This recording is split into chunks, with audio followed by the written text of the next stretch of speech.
Happy belated Christmas. Oh my goodness, do you have a hangover? You're like, what? You're not supposed to have a hangover. This is Christmas.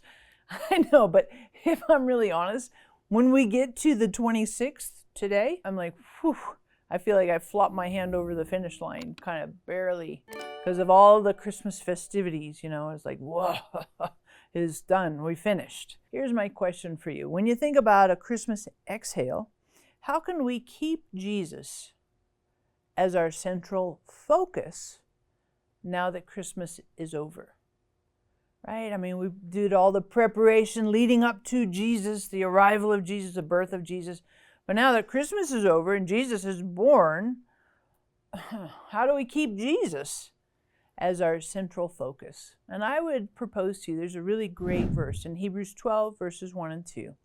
And I love this. It says this, "Therefore, since we have such a great cloud of witnesses surrounding us, let us lay aside every encumbrance and the sin which so easily entangles us, and let us run with endurance the race that's set before us, fixing our eyes on Jesus, the author and the perfecter of our faith, who for the joy set before him endured the cross, despising its shame, and sat down at the right hand of the throne of God." How do we keep Jesus in our central focus? Well, I think these verses tell us a couple key helpful tools. Number one, set aside the things that distract you from Jesus. That could be a whole plethora of things, right?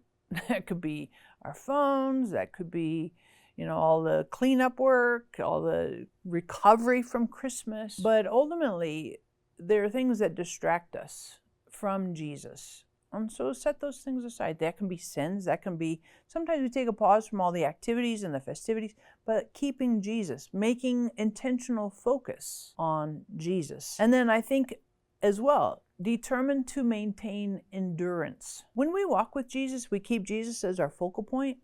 This is not a sprint, like a 50-yard sprint, but rather a marathon. And the idea of endurance and enduring day in and day out means that I'm going to walk with Jesus each and every day. And I see this not just as a marathon, but even more so as a lifestyle. That I have a lifestyle of walking with Jesus and keeping Jesus as my closest friend, as my closest compatriot on this journey of life.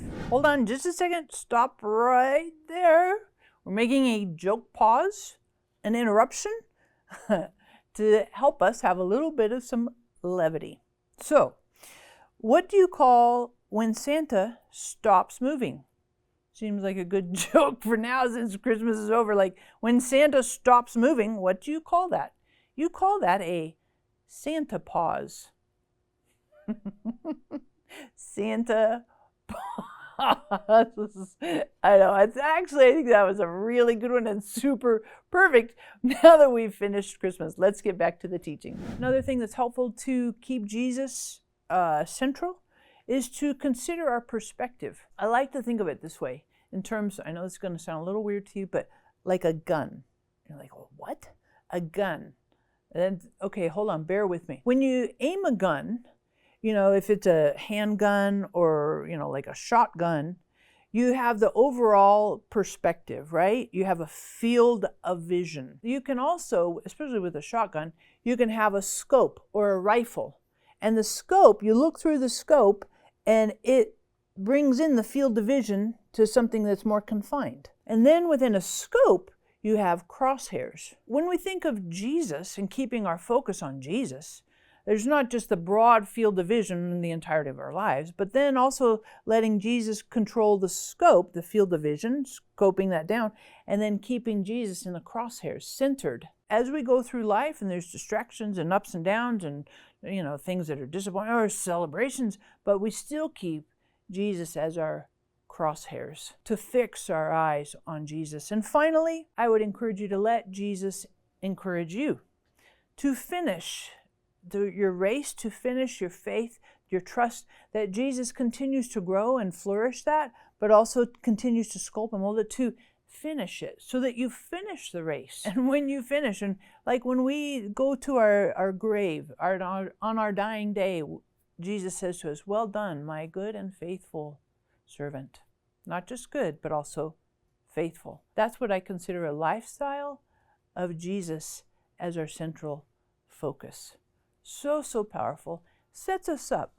Really helpful setup that as we begin the new year, because I think that's what we're thinking about now, is the new year is just literally around the corner. How do we begin our new year? Well, we're going to have a series to help you with that, a new beginning, fresh start. We're going to be looking at that next week, so you don't want to miss it.